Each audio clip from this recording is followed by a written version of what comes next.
Sleep apnea is a sleeping disorder that can be very dangerous. You can stop breathing for a while. This story is about a girl who thought she had sleep apnea, so she started recording herself in her sleep. When she told her story to the media, it went viral. Today we are sharing her story and what the footage revealed.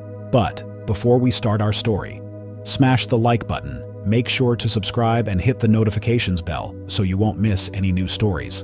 Unfortunately, sleep apnea runs in my family. Family vacations often turned into sleepless nights as I endured my parents' loud snoring. Yet, I went 29 years without anyone accusing me of snoring, until I started waking up breathless, my heart racing.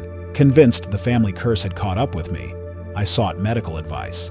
My doctor, based in a humble office above a dry cleaner, suggested recording myself sleeping instead of expensive facility testing. Reluctantly, I set up a camera aimed at my bed, joking to myself about the low-budget production. For 3 weeks, I recorded my sleep, even capturing one drunken night when I collapsed on the bed fully clothed. Eventually, I handed the recordings to my doctor. A month later, I returned for the results. He assured me I didn't have sleep apnea, saving me significant money. However, his next words sent chills down my spine. The only disturbances were when your boyfriend got into bed. Confused, I replied, I don't have a boyfriend, but the recordings confirmed the truth. Watching the footage, my stomach turned. Each night, about an hour after I fell asleep, a tall, gaunt figure with long black hair entered my room, lay silently on top of the covers, and stared at the ceiling. He never touched me or did anything overtly sinister, but left just before sunrise. The sheer violation was overwhelming. I took the tapes to the police, but their response was disheartening. Without evidence of violence, they couldn't do much. That night, I couldn't bear to return to my apartment. My father and brother retrieved my belongings, and I moved back into my childhood room at my parents' house, protected by their security system and our loyal German shepherd. Yet, the trauma lingered. Sleep eluded me, leaving me exhausted and unfocused at work. My social life crumbled, and my trust in others, particularly men, was shattered.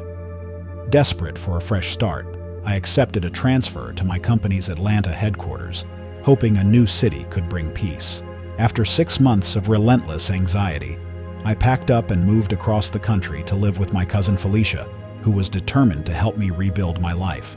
Atlanta offered a sense of anonymity and distance, slowly helping me recover. Before leaving, the LA cops shared one key piece of evidence with my dad and me. The intruder had been entering my apartment by picking the door handle lock with a credit card, a trick I had once used myself without realizing its risks. Thanksgiving brought an unexpected revelation. Over gin and tonics, my dad, who had done more investigative work than the police, shared what he'd uncovered. There were security cameras outside your apartment, he said. The building manager admitted the cameras hadn't worked in years, but old tapes had been turned over to the police. Unfortunately, there was no footage of the intruder. My dad then asked if I had ever mentioned using a credit card to unlock the door. As far as I could recall, I hadn't, except maybe to a close friend years ago. That conversation led us to Alta Rose Security, the company responsible for the defunct cameras. Their office, hidden in a dilapidated building, was filled with dusty boxes and outdated equipment. My dad and I eventually encountered an elderly woman who informed us the company had shut down 2 weeks earlier. As she spoke, my attention was drawn to a plaque on the wall featuring a younger man with long black hair, sunken eyes, and a gaunt face. My heart sank. It was the same figure from my videos. Below his photo read, Employee of the Month Scott Lynn. When I asked about him, the woman casually mentioned, Scott left a few months ago, moved to Atlanta. My dad's gulp confirmed he had more to reveal. Hesitant but serious, he pulled up a video on his laptop. At first, it seemed innocent, a group of boys playing basketball in a backyard. Then the footage shifted to one of the boys, Russell, whispering about egging houses, including the one with the scary-ass German shepherd, my parents' home. The video transitioned to a nighttime scene of my childhood home. Russell, holding an egg, prepared to launch it at the house. Just as he cocked back his arm, he froze. "What the fuck?" he whispered, ducking behind the camera. "What happened?" another boy asked. "There's someone out there," Russell replied, his eyes fixed on the house. The camera panned to my parents' house, illuminated by the pale streetlight. As the shot focused, I froze. Crouched by the shrubs was Scott's unmistakable silhouette. "What the hell is he doing?" whispered the cameraman, just before Scott's gaze turned toward the boys. "Holy shit!" they cried, as the footage abruptly ended. I turned to my dad, tears in my eyes. He looked guilty, like a scolded dog. "Why didn't you tell me this?" I demanded. "I didn't want to make you feel worse," he admitted. Then he revealed something else. Our home security system had been installed by Scott's company under a different name. It hit me. Scott could have tampered with our system. The room grew cold as dread consumed me. "Do you think he got inside?" I asked.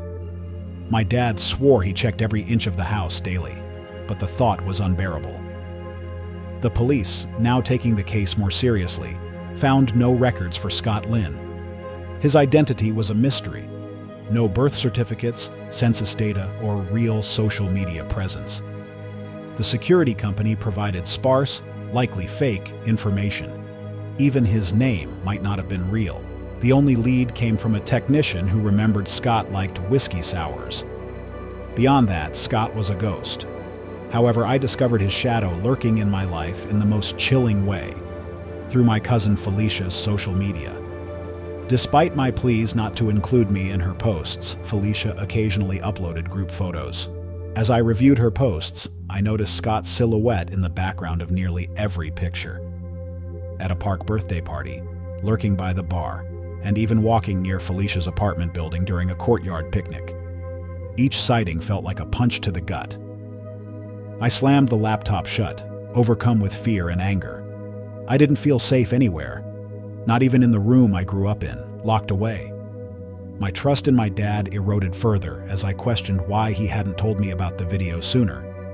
My mind spiraled to darker places, wondering if this stress was linked to my mother's decline years ago. 14 years earlier, my vibrant social mother, once a successful lawyer, suffered a sudden mental breakdown. Doctors called it a stroke, though I suspected late-onset schizophrenia or early-onset Alzheimer's. Overnight, she became a bedridden recluse, barely able to speak coherently.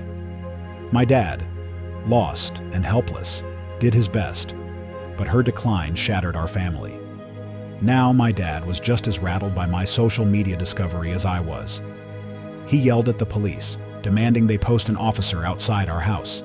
He also called Felicia, insisting she follow my lead and move to her parents' house until Scott was caught. However, legal attempts to file a restraining order hit a dead end. Scott technically didn't exist on paper. As despair loomed, my dad proposed a solution that gave me a glimmer of hope. My dad's solution was hiring a private investigator named Buddy, an intimidating Armenian man who resembled Zangief from Street Fighter. Buddy parked outside in a black Cadillac, chain vaping and blasting hardcore rap, which brought me some comfort. After dinner, exhaustion and a few drinks allowed me to climb into bed and fall asleep for the first time in weeks. However, my slumber was brief. I awoke to the sound of shuffling feet outside my bedroom door. Alarmed but groggy from alcohol, I grabbed the mace on my nightstand and froze as shadows appeared beneath the door crack. When the footsteps stopped, I relaxed slightly, but something on my moonlit window caught my eye. An exploded egg smeared across the glass reminded me of a hazy memory from the previous night. It hit me. The video my dad showed wasn't months old, but from the night before. Suddenly, there were more footsteps and shadows under my door. Panic set in, but then a voice whispered, "Catherine." It was my mom. Her fragmented words hinted at something chilling. "Skinny, black hair. He is staying," she said. I realized my dad had likely never fully checked her room during his searches. My mom's unpredictable behavior made it difficult for anyone to spend much time in her space.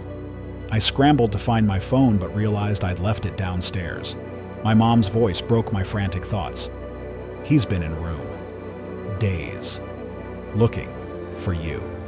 Her cryptic statement turned to chaos as more shadows appeared, followed by loud banging from my dad's bedroom. Moments later, my dad burst into the hallway, shouting that Scott had escaped through the back door. Buddy was chasing him, but Scott had slipped into the woods. Reluctantly, I unlocked my door. My dad, sweating and shirtless, stood there holding a crumpled piece of paper.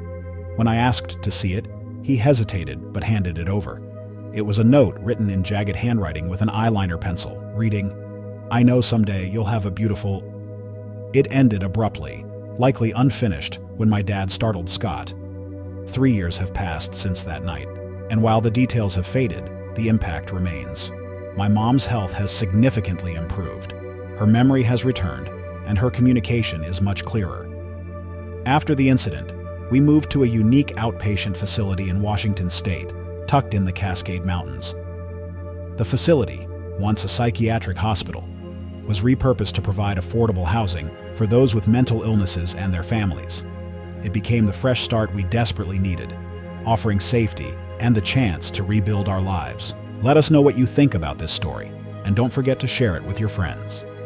It might inspire them and brighten their day.